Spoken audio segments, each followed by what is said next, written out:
예, 오늘 하나님의 말씀 사도행전 19장 8절에서 10절까지 말씀입니다. 사도행전 19장 8절에서 10절까지 말씀, 우리 짧으니까 함께 읽었으면 좋겠습니다. 함께 읽겠습니다. 시작. 바울이 회당에 들어가 석 달 동안 담대히 하나님 나라에 관하여 강론하며 권면하되, 어떤 사람들은 마음이 굳어 순종하지 않고 무리 앞에서 이 도를 비방하거늘, 바울이 그들을 떠나 제자들을 따로 세우고 두란노 서원에서 날마다 강론하니라. 2해 동안 이같이 하니 아시아에 사는 자는 유대인이나 헬라인이나 다 주의 말씀을 듣더라. 아멘. 예, 지난번에 우리는 이제 고린도를 떠난 사도 바울이 이 에베소라고 이 예루살렘으로 돌아가는 길에 들린 에베소라고 하는 곳에서 생긴 일을 지금 살펴보고 있습니다.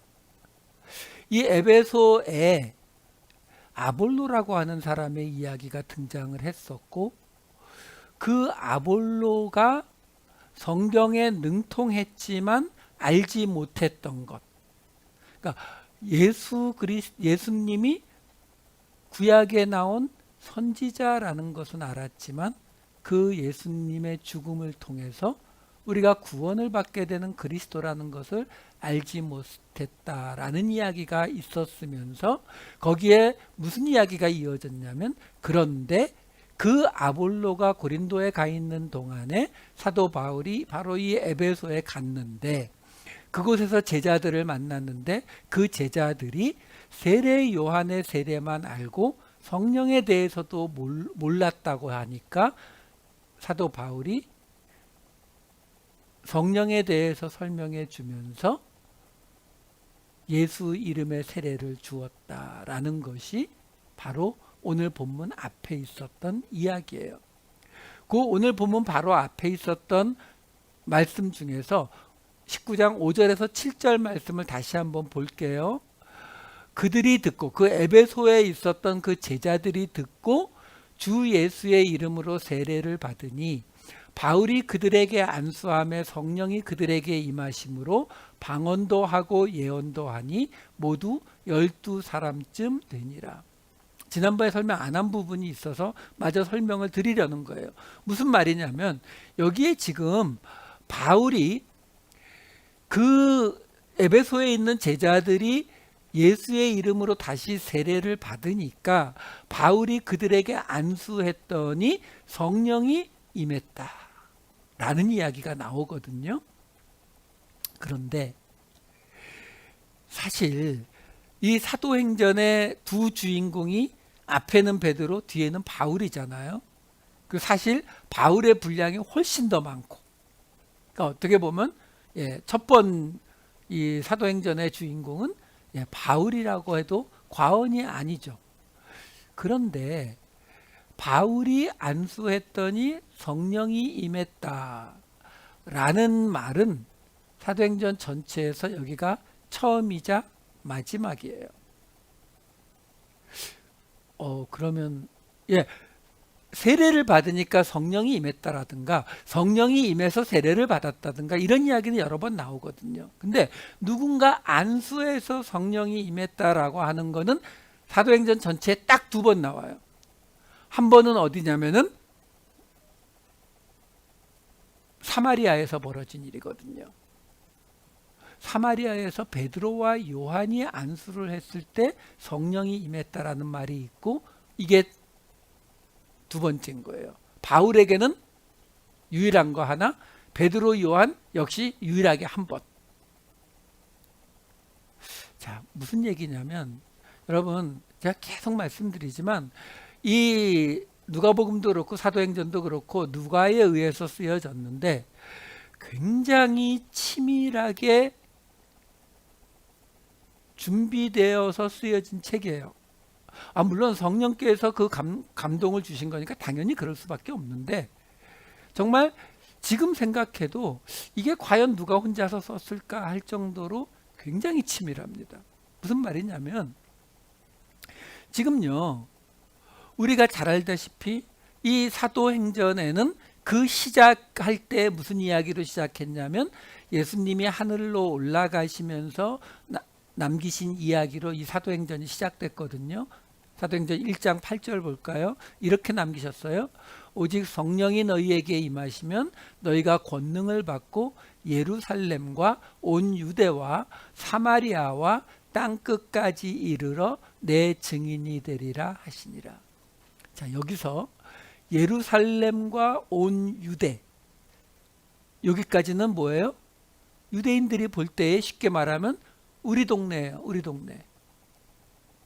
왜? 유대는 예루살렘을 중심으로 한 그 남쪽의 작은 땅이에요. 거기에 비해서 사마리아는 예루살렘 북쪽에 있는 옛날에 북이스라엘이 있었던 꽤 넓은 지역이에요. 갈릴리 호수 있는 데까지 이어지는. 근데 그 사마리아 사람들은 유대인들이 어떻게 취급했다고요? 마치 이방인처럼 취급했어요. 그래서 예수님이 말씀하신 거예요.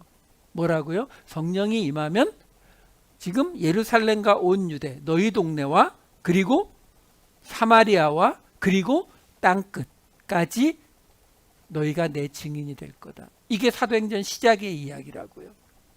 자, 그리고 나서 지금 오늘 이야기에 이 에베소에서 갑자기 사도 바울이 안수하니까 성령이 임했다라는 이야기가 나오잖아요. 근데 그것과 같은 이야기가 어디 있었다고요? 사마리아에서. 사도행전 8장에 나오죠. 8장 17절에 보면은 어떻게 나와요? 이에 두 사도가, 이게 베드로와 요한이에요. 그들에게 안수함에 성령을 받는지라. 이렇게만 나와요. 지금 뭘 보여주고 있는 거예요? 사도행전이 지금? 예수님이 말씀하신 대로 성령이 임하니까, 오순절날 성령이 임하니까 예루살렘과 온 유대에서, 그리고 이 8장에 사마리아에서, 그리고 에베소, 계속 말씀드렸죠. 지금 사도 바울이 행하고 있는 3번의 선교 여행이 있는데 그 3번의 선교 여행 안에서 이 전체가 하나로 묶여 있는 거라고 계속 말씀드렸어요. 첫 번째 갈라디아 지방, 두 번째 마게도냐 지방, 그리고 지금 세 번째 에베소 지방, 이 모든 이야기가 사실은 하나의 이야기인데 그 안에서 벌어졌던 일들을 중심으로 가운데에 강조를 하면서 샌드위치 구조를 통해서 이야기하고 있는 거라고 했잖아요. 그러니까 지금 마지막 3번째 선교 여행의 에베소에서 사도 바울이 안수하니까 성령이 임했다라는 것이, 예를 들어서 그러니까 사도 바울도 이제 점점 경력이 쌓이고 많은 일을 하다 보니까 끄트머리에 가서 이제는 레벨이 올라가서 안수하니까 성령이 임했다는 말을 하고 있는 것이 아니라, 예수님이 처음에 말씀하신 것처럼 성령이 임해서 사마리아에도, 그리고 사도 바울을 통한 땅끝 모두에, 그 땅끝 모두에 지금 이 일이 벌어졌다는 걸 뭘로 표현하고 있다고요? 3번째 선교여행의 에베소에서 사도 바울이 안수했더니 성령이 임했다. 이 딱 2건이라니까요. 2건을 놓고서 이 둘을 연결시키고 있다라는 거예요. 그러면서 동시에 이 이야기를 갖고 뭘 또 보여주고 있어요? 사도 바울이 베드로 사도와, 왜? 이 베드로와 요한이 사마리아에서 안수하니까 성령이 임했으니까 바로 그 베드로와 요한으로 대표되는 12사도와 사도 바울도 똑같이 예수님의 그 말씀을 감당하고 있는 사도다라는 것을 말해주고 있기도 하고요. 그래서 그 뒤에 뭐가 나왔어요? 이거 다시 한 번만 보여주실래요? 19장 5절에서 7절 말씀 보여주시면 거기에 맨 끝에 뭐라고 하나요? 방언도 하고 예언도 하니 모두 12사람쯤 되니라. 이건 지난번에 설명을 드렸죠. 민수기에 나오는, 민수기 11장에 나오는 예, 모세와 함께 있었던 70명의 이스라엘 장로들에게 하나님의 영이 임했더니 예언을 했더라. 그 사건을 말하고 있는 거라니까요. 그걸 말하고 있는 건데 지금 그 이야기를 왜 여기에 가지고 왔냐고요? 사도 바울이 안수했더니 그들이 방언도 하고 예언도 했는데 그들이 12명쯤 되었다. 왜? 의도적으로 12명 같아라고 말하는 거예요. 숫자가 정확하다는 의미가 아니에요. 쯤이라는 말이 들어가 있기 때문에. 그러니까 지금 사도 바울을 통해서 하나님의 영인 성령을 받아서 방언과 예언을 한 민수기에 나오는 것처럼 하나님의 영이 임했던 이스라엘의 70장로, 정확히는 72장로처럼 예언을 하게 된 사람이 12명쯤, 무슨 말이에요? 예루살렘에 있는 12사도와 같이 되었다라고 설명하는 거예요. 근데 재밌는 건 12사도는 안수했더니 성령이 임했다든가 그들이 안수했더니 방언이나 예언을 하게 됐다는 말이 없죠. 오순절 사건은 그냥 성령이 임해서 방언을 하게 했다라고만 나온다고요. 왜 그 이야기가 없어요? 12사도는 그거 말 안 해도 그들의 권위에 대해서 아무도 문제 삼지 않거든요. 하지만 사도 바울은 아니라고요. 그렇기 때문에 이런 구절들이 들어가 있는 거예요. 그래서 사도 바울이 베드로와 요한과 마찬가지로 이 에베소에서 안수했더니 성령이 임했다. 그 성령이 임했더니 하나님의 영이 임해서 이스라엘의 지도자로 세워졌던 것처럼 지금 약 12명 됐던 그 사람들에게도 똑같이 방언과 예언이 일어났다라고 설명을 하는 거예요. 자, 제가 드린 이 설명이 여기에만 나온 게 아니에요.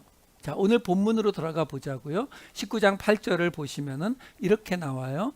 바울이 에베소죠. 에베소 회당에 들어가 석 달 동안 담대히 하나님 나라에 관하여 강론하며 권면하되. 자, 여기서 지금 바울이 이 에베소에 있는 유대인 회당에 들어가서 하나님 나라에 관해서 강론했다 라고 나오는데, 재밌는 건요, 이 사도행전을 쭉 지금까지 보아왔지만 이 사도행전에서 예수님의 제자들이 다른 사람들에게 전하는 것을 뭐라고 표현하냐면 주로 하나님의 복음을 전했다, 또는 복음을 전했다, 또는 하나님의 말씀을 전했다, 또는 은혜의 말씀을 전했다, 또는 하나님의 은혜의 복음을 전했다, 이런 식으로 지금까지 표현이 많이 나왔어요. 그런데 하나님 나라를 전했다, 하나님 나라에 관해서 강론했다, 하나님 나라라고 말하는 것은 사도행전 전체에서 6번 나와요. 자, 문제는 그 6번이 어디에 나오느냐라는 거예요. 우선 첫 번째는 14장 22절에 나와요. 이게 어디에 나오는 거냐면 바로 갈라디아에 갔을 때 첫 번 선교 여행 때의 이야기예요. 제자들의 첫 번 선교 여행을 다 마치고 돌아가면서 나온 이야기입니다. 제자들의 마음을 굳게 하여 이 믿음에 머물러 있으라 권하고, 또 우리가 하나님의 나라에 들어가려면 많은 환난을 겪어야 할 것이라 하고 말씀드렸잖아요. 지금 첫 번째 선교여행과 갈라디아 지방, 세 번째 선교여행인 에베소, 이 둘이 양쪽에 샌드위치 빵같이 돼서 가운데 있는 마게도냐 지방에서 이 전체가 바로 지금 땅끝에서 벌어지는, 예수님의 말씀대로 땅끝에 복음이 전해지는 이야기로 나오는 거거든요. 그래서 지금 에베소에서 하나님의 나라를 이야기하고 갈라디아에서 하나님의 나라를 이야기한 걸로 나오는 거예요. 그러니까 이 전체가 하나다라는 걸 설명해 주고 있죠. 자, 그러면 6개 중에서 오늘 본문에 하나 나왔고, 저 하나가 갈라디아 지방에 나온 거예요. 그럼 또 하나가 어디에 나오느냐 하면은 8장 12절에 나와요. 빌립이 하나님 나라와 및 예수 그리스도의 이름에 관하여 전도함을 그들이 믿고 남녀가 다 세례를 받으니. 아까 8장 나왔잖아요. 베드로와 요한이 안수해서 성령 받은 곳 어디요? 사마리아요. 그러니까 지금 이 하나님 나라가 갈라디아 지방과 지금 에베소를 해갖고 사도 바울의 땅끝에서 벌어지는 이 복음을 전하는 것을 하나님 나라를 전하는 것으로 지금 설명을 하고 있는데, 그게 또 뭐하고 연결된다고요? 사마리아하고. 그러니까 예수님이 말씀하신 대로 예루살렘과 온 유대와 사마리아와 땅끝에서 뭐가 전해진다고요? 하나님 나라가 전해진다고요. 그래서 6개 중에 본문 빼고 갈라디아 지방 빼고 지금 본 사마리아 빼고 나면 3개 남잖아요. 3개는 어디 나오냐면은 1장 3절하고 28장 23절 30절과 31절 읽어드릴게요. 1장 3절은 당연히 맨 처음이죠. 그가 고난받으신 후에 또한 그들에게 확실한 많은 증거로 친히 살아계심을 나타내사 40일 동안 그들에게 보이시며 하나님 나라의 일을 말씀하시니라. 28장 23절과 30절 31절은 사도 바울이 마지막에 로마에 끌려갔을 때 맨 끝나는 이야기예요. 그들이 날짜를 정하고 그가 유숙하는 집에 많이 오니 바울이 아침부터 저녁까지 강론하여 하나님의 나라를 증언하고 모세의 율법과 선지자의 말을 가지고 예수에 대하여 권하더라. 그리고 사도행전의 맨 끝절 2절이에요. 바울이 온 이태를 자기 셋집에 머물면서 자기에게 오는 사람을 다 영접하고 하나님의 나라를 전파하며 주 예수 그리스도에 관한 모든 것을 담대하게 거침없이 가르치더라.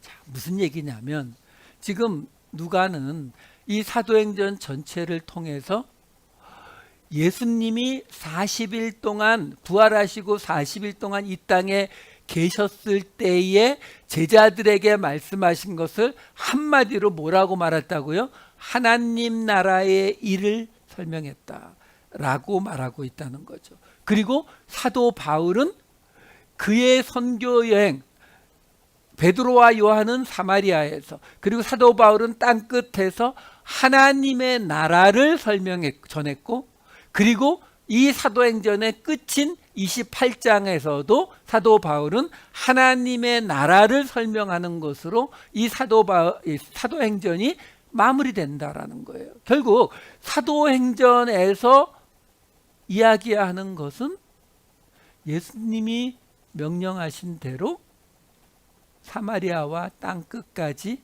몰려 하나님 나라를 전했다라는 말이죠. 우리가 이 하나님 나라 그러면은 하나 오해가 자꾸 있는 게 뭐냐면, 이 하나님 나라를 자꾸 우리와는 조금 상관없는, 나중에 죽어서 부활해서 갈 천국, 이렇게만 생각하시는 경우가 많아요. 왜 그러냐면 마태복음에는 이 하나님 나라를 하늘의 나라, 천국이라고 하고 있기 때문에 그래요. 마태복음 3장 2절과 4장 17절 보시면 이 세례 요한이 처음에 와서, 그리고 예수님이 회개하라 천국이 가까이 왔느니라 하였으니 4장 17절, 이때부터 예수께서 비로소 전파하여 이르시되 회개하라 천국이 가까이 왔느니라 하시더라. 이게 하늘의 나라, 바실레이아 투 우라노스 이렇게 되다 보니까 우리가 이거 하늘에 있는 나라니까 나중에 죽어서 가야 될 천국, 낙원 이렇게만 생각하는데, 마태복음도 그 내용을 보면은 결코 나중에 올 그런 나라를 말하고 있는 게 아니에요. 아니 그러면 예수님이 지금 세례 요한과 함께 회개하라고 천국이 가까이 왔다라고 했는데 그게 지금 2000년 동안 안 왔다. 이게 말이 돼요? 그렇지 않다고요. 왜? 예수님이 십자가를 지시면서 우리에게는 이 하나님의 나라가 이미 임한 거거든요. 이건 마가복음에서는 세례 요한은 말을 하지 않는데 예수님은 말을 하는 걸로 나와요. 마가복음 1장 14, 15절 보면은 요한이 잡힌 후 예수께서 갈릴리에 오셔서 하나님의 복음을 전파하여 이르시되 때가 찼고 하나님의 나라가 가까이 왔으니 회개하고 복음을 믿으라 하시더라. 여기도 보시면은 예수님이 무슨 말씀을 하셨냐면은 하나님의 복음을 전파했대요. 근데 그 하나님의 복음을 뭐라고 설명해요? 하나님의 나라가 가까이 왔으니. 이게 누가복음을 보면 더 정확하게 나옵니다. 누가복음 4장 43절을 보시면 예수님이 이렇게 말씀하세요. 예수께서 이르시되 내가 다른 동네들에서도 하나님의 나라 복음을 전하여야 하리니 나는 이 일을 위해 보내심을 받았노라 하시고. 여기서 예수님 말씀하시잖아요. 예수님이 왜 오셨다고요? 이 땅에 하나님의 나라 복음을 전하려고요. 우리가 그냥 복음 이렇게 이야기하는데 그 복음을 지금 예수님이 뭐라고 말씀하시냐면 하나님의 나라 복음이라는 거예요. 하나님의 나라 복음. 그럼 하나님의 나라 복음이 뭘까요? 정확히 우리가 개인 구원에 너무 빠져 있다 보면은 이 개념을 우리가 잃어버려요. 예수님께서 전하신 복음이 우리를 구원하시겠다는 말이 아니라 하나님의 나라가 왔다는 것을 전하시는 게 그게 복음이었다고요. 왜 그러냐면 유대인들이 예수님을 인정하지 않은 게 왜 인정하지 않았다고요? 예수님이 메시아, 그리스도라고 하는데 그 메시아나 그리스도면은 유대인들은 어떤 메시아를 기대했다고요? 모세나 여호수아나 다윗처럼 장군이나 왕으로 와서 우리를 실제적으로 해방시키는 그런 지도자를 원했죠. 근데 예수님은 그렇게 오신 게 아니잖아요. 그렇죠? 맞는데 예수님은 그렇게 왕이나 장군으로 오신 건 아닌데, 유대인들이 원하는 왕이나 장군으로 오신 건 아닌데, 그러면 예수님이 왕으로 오신 게 아니냐? 왕으로 오신 건 맞아요. 그 왕이 우리가 생각하는, 유대인들이 생각했던 이 세상의 권력을 붙잡고서 위에서 명령하는 그 왕이 아닐 뿐이지 하나님 개념으로 왕으로 오신 게 맞다고요. 뭐 여러 군데 나오지만 누가복음에서만 잠깐 볼게요. 누가복음에 마리아에게 나타난 가브리엘이 한 이야기하고, 그 다음에 예수님이 빌라도에게 끌려갔을 때의 이야기를 볼게요. 누가복음 1장 32절 33절. 그가 큰 자가 되고 지극히 높으신 이의 아들이라 일컬어질 것이요 주 하나님께서 그 조상 다윗의 왕위를 그에게 주시리니 영원히 야곱의 집을 왕으로 다스리실 것이며 그 나라가 무궁하리라. 왕으로 다스립니다. 누가복음 23장 3절. 빌라도가 예수께 물어 이르되 내가 유대인의 왕이냐? 대답하여 이르시되 내 말이 옳도다. 왕으로 오셨어요. 그러니까 왕으로 오신 게 맞거든요. 그러니까 왕으로 오셨다는 말이 뭐냐면은 그의 나라가 있다라는 거죠. 근데 지금 복음이 뭐냐면 하나님의 나라가 왔다라는 게 복음이라고 했어요. 그것 때문에 예수님이 오셨다라는 거죠. 그러니까 당신의 나라를 세우러 이 땅에 오셨다라는 게 맞아요. 그러니까 우리가 예를 들어서 마태복음에 보면은 예수님이 하신 비유가 있잖아요. 우리가 잘 아는 포도원 일꾼의 비유. 아침 일찍 와서 하루 종일 일한 사람이나 저녁 늦게 와서 잠깐 일한 사람이나 똑같은 페이를 줬잖아요. 그거 어떻게 가능할 수 있죠? 어떻게 그럴 수가 있냐고요? 왕이니까요. 똑같죠? 임금이 그 아들을 위해서 혼인잔치를 벌였는데 초대한 사람들이 안 오니까 어떻게 했어요? 다 죽여버리고 길가에서 사람들을 데워다 채웠죠. 말이 돼요? 그러니까 우리 상식적으로 얘기하자고요. 그래요. 초대했는데 안 오는 게 기분 나쁠 수 있겠죠. 그렇다고 다 죽이고 그냥 길거리에서 사람들 갖다 채웠다. 말이 안 되잖아요. 근데 왜 그럴 수 있다고요? 왕이니까요. 여러분 우리가 하나님의 나라 이 개념이 좀 정확히 잡히셔야 돼요. 예수님이 왕으로 다스리시는 하나님의 나라, 그 나라가 왔다. 그게 복음이다. 예수님이 그것 때문에 왔다라고 설명을 하고 있는 거예요. 그리고 지금 사도행전은 그 하나님의 나라를 6번을 이야기하면서 이것이 시작부터 끝까지 사마리아와 땅끝 사도 바울이 가는 모든 곳에서 전해진 것이 바로 이 하나님 나라다라는 걸 지금 설명하고 있는 거거든요. 이게 사도행전 전체 이야기하고 똑같다라는 거예요. 왜? 처음과 끝을 다 이걸로 끝내잖아요. 그럼 그 하나님의 나라, 이게 목적이라고요. 여러 번 말씀드렸지만 모세오경이 왜 주어졌다고요?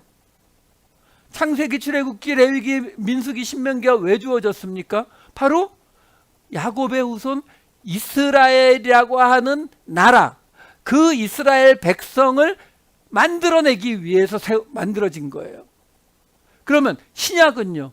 신약은 바로 예수 그리스도가 다스리는 하나님의 나라를 이 땅에 세우기 위해서 예수님이 오셨고, 그 예수님이 오셔서 예수님이 세우시는 하나님의 나라를 이 땅에 세우겠다는 것이 복음이다라는 거예요. 그러면 왜 신약이 그토록, 사도 바울의 모든 서신서가 그토록 은혜로의 구원을 이야기하는지 우리가 알 수 있잖아요. 계속 말씀드리지 않습니까? 우리가 개인 구원을 목표로 한다면 은혜의 구원의 개념이 별로 필요 없다니까요. 하지만 우리가 공동체로서 하나님의 공동체, 예수 공동체, 하나님의 나라를 생각한다면 이 은혜가 가장 필수가 될 수밖에 없다라는 거죠. 왜? 구약시대 내내 천년의 그 이스라엘 나라가 왜 멸망당했다고요? 왜 하나님께 버림받았습니까? 하나님을 잘못 섬겼어요? 아니요. 너무 잘 섬겼죠. 그래서 하나님이 뭐라고 하세요? 너희가 바치는 그 양의 기름도 지겹고 너희가 하는 찬양도 지겹다라고 말씀하시잖아요. 그들이 안 한 게 뭐라고요? 고아와 과부를 돌보지 않은 거예요. 근데 왜 고아와 과부를 돌보지 않는다고요? 은혜를 모르니까요. 그래서 이야기하는 거예요. 하나님의 나라를 세우기 위해서 한 번 안 됐다는 거예요. 이제 두 번째이자 마지막이죠. 하나님 다시 세 번째 그리스도 이런 거 없어요. 이 예수님을 통해서 이 땅에 세워질 그 하나님의 나라를 하려면 우리가 실패했던 것은 바로 정의를 못 지킨 게 아니라 공의를 못 지켰기 때문에 그 공의를 지킬 수 있게 하는 방식이 뭐라고요? 바로 은혜요. 그러니까 우리에게서 그 은혜가 나오지 않고는 우리는 공동체가 되지를 않아요. 당장 두 식구, 세 식구, 네 식구밖에 되지 않는 가족도 서로를 용납하고 마음에 안 드는 부분을 좀 넘어가 주지 않으면 그 가정이 유지되지 않습니다. 교과서적으로 옳고 그름을 딱딱 따지면서 가정이 유지될 것 같으세요? 그렇게 되지 않아요. 우리 인간의 본성이라고요. 그걸 아시는 하나님께서 당신의 나라를 세우기 위해서 당연히 강조하는 것이 뭐라고요? 바로 은혜다라는 거예요. 그 이야기가 지금 사도 바울이 이 에베소에서 하나님의 나라를 강론했다라고 나오거든요.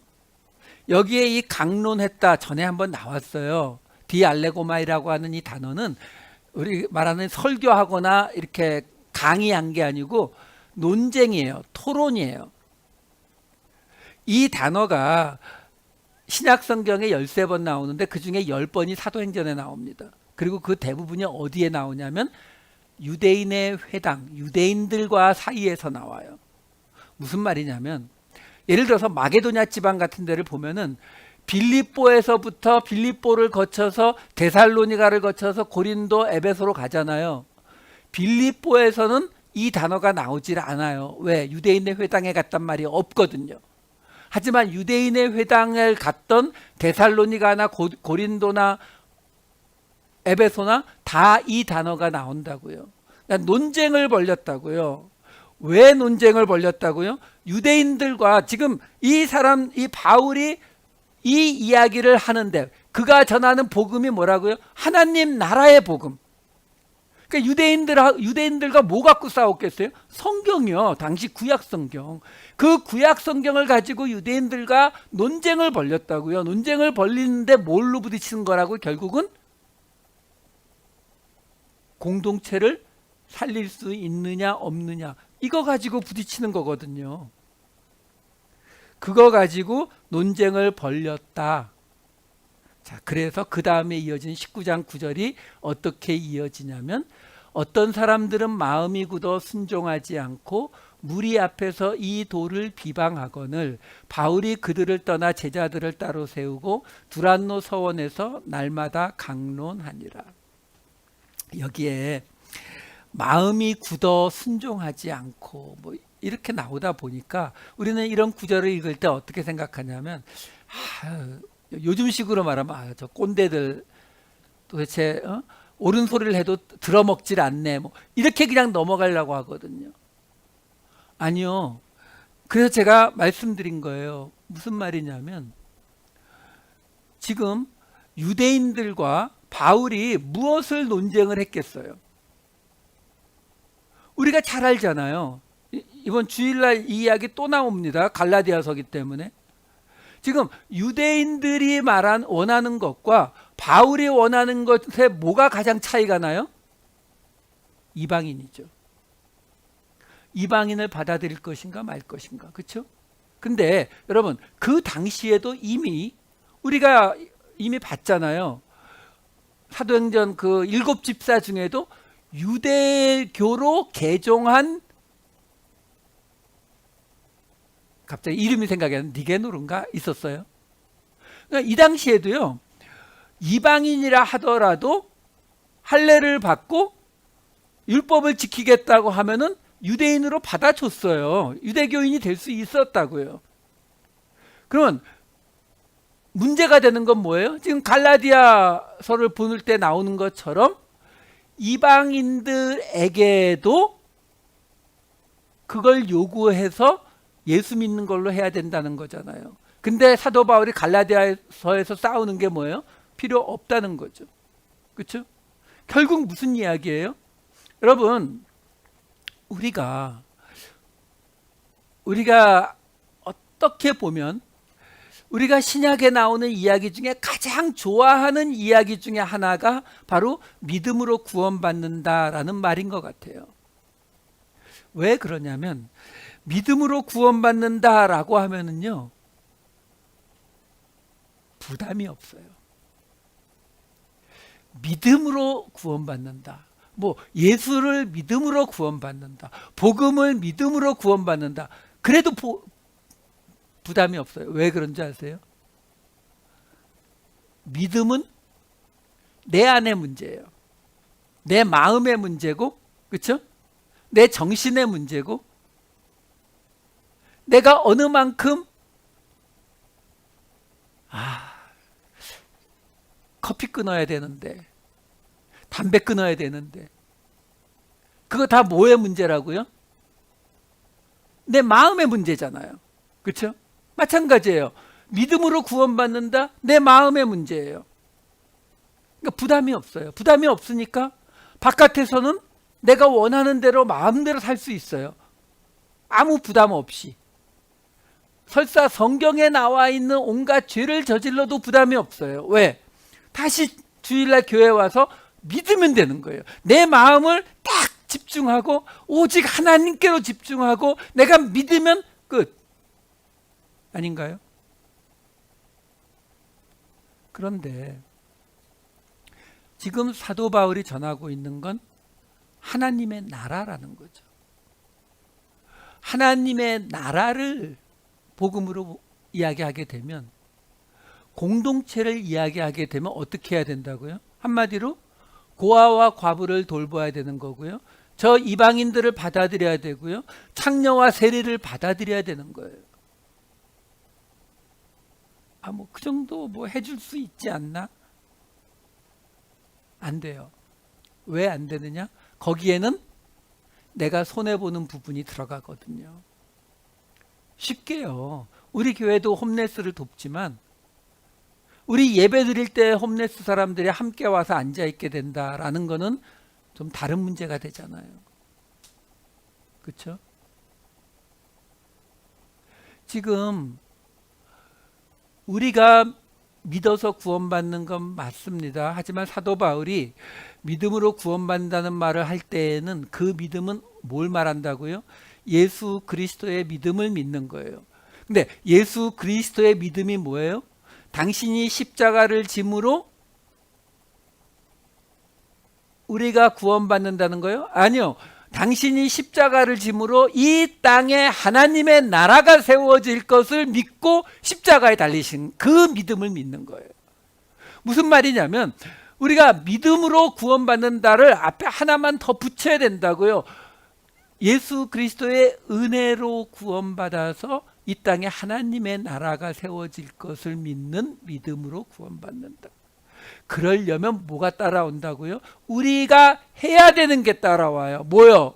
1만 달란트 삭제 탕감해 줬으니까 뭐가 따라온다고요? 100데나리온이 따라온다고요. 그래서 오늘 이 19장 9절에도 나오잖아요. 마음이 굳어 순종하지 않고. 지금 이 유대인들과 사도 바울이 부딪혔잖아요. 부딪혔는데 그러면 그게 교리 싸움이라면 순종하지 않고가 아니라 동의하지 않고 뭐 마음을 함께하지 않고 이 뜻이잖아요. 근데 그게 아니라 순종하지 않고라고요. 왜? 자기들이 해야 되는 게 따라오는 거예요. 지금 사도 바울이 요구하는 대로 하면 그 에베소예요. 에베소. 이스라엘에서 한참을 배를 타고 가야 도달할 수 있는 그 에베소에서조차 유대인의 회당을 세우고 하나님을 섬기고 있던 그 유대인들에게 있어서 우리가 아브라함의 후손인데 바로 며칠 전까지 저 에베소의 아테네 신전에 아데미 신전에 가서 제사 드리고 하던 저 사람들이 우리하고 같은 구원을 받는다. 우리와 같은 하나님의 나라 공동체 이스라엘이 된다. 이걸 못 받아들이는 거거든요. 그래서 은혜를 받아들인다고 하는 게 결코 쉽지 않아요. 그냥 무리 앞에서 이 도를 비방하거늘 이 도 우리가 누가복음 볼 때 수도 없이 나왔던 길도예요. 호도스라는 단어예요. 길이에요. 그래서 길 또는 그의 삶의 모습, 방식 이걸 뜻하는 단어거든요. 그러니까 이 예수를 믿는 사도 바울이 주장하는 그 삶의 방식, 이방인들을 받아들이고 죄인들을 받아들이는 그 방식을 도저히 우리는 못 받아들이겠다. 그래서 바울이 그들을 떠나 두란노에서 날마다 강론했다. 이렇게 나오는 거예요. 그리고서 마지막 19장 10절이 이렇게 끝납니다. 2해 동안 이같이 하니 아시아에 사는 자는 유대인이나 헬라인이나 다 주의 말씀을 듣더라. 여기서 지금 아시아는요, 지금의 터키의 서부 반쪽이라고 보시면 돼요. 물론 에베소가 그 당시 그 지역의 가장 큰 도시였기도 하지만 그러면 거기서 2년 동안 사도 바울이 잘 가르쳤더니 아시아에 있는 모든 사람이 다 예수를 믿고 끝났다? 그 얘기를 하는 게 아니에요. 지금 이 이야기가 뭐라고요? 땅끝을 설명하고 있는 거거든요. 땅끝. 그러니까 예수님이 명령하신 대로 유대에서 사마리아를 거쳐 지금 사도 바울이 이 땅끝까지 가서 복음을 전했다. 그곳에 있는 유대인이나 헬라인들이 다 주의 말씀을 들었다. 그렇게 예수님의 명령이 이루어졌습니다. 라고 말하고 있는 거예요. 여러분, 우리가 믿는 것이 무엇인지, 우리가 갖는 믿음의 목적이 무엇인지는 우리가 분명히 알아야 됩니다. 단지 그냥 예수 믿으세요가 아니에요. 우리는 이 땅에 하나님의 나라, 예수 공동체를 세우라라는, 예수님이 그것 때문에 오셨다니까요. 예수님이 그것 때문에 오신 그 목적을 이루어야 할 사람이다라는 거예요.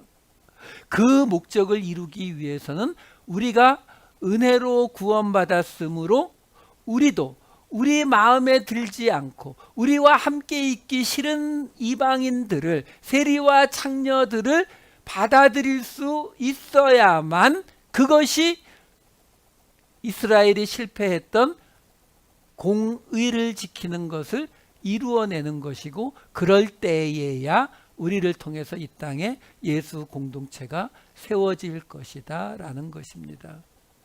우리를 통해 이 땅 끝까지, 그곳이 어디든 하나님의 나라가 세워지게 하시는 저와 여러분 되시기를 우리 주님의 이름으로 축원합니다. 기도하시겠습니다. 사랑이 많으신 아버지 하나님, 예수님께서 명하신 대로 그가 가는 모든 땅 끝에서 하나님의 나라를 전했던 예수님의 제자들, 예수님의 사도들의 모습을 보았습니다. 아버지 하나님, 저희들은 비록 사도 바울처럼 먼 땅으로 땅 끝까지 가지는 못하더라도 저희들이 매일매일 살아가는 이 일주일의 삶 속에서 저희들이 살아가는 곳이 은혜를 나누는 곳이 되게 하셔서 그곳에 하나님의 나라가 세워지게 하시고 그곳이 땅끝이 되게 하여 주시옵소서. 감사드리옵고 이 모든 말씀 우리 주 예수 그리스도의 이름으로 기도하옵나이다. 아멘.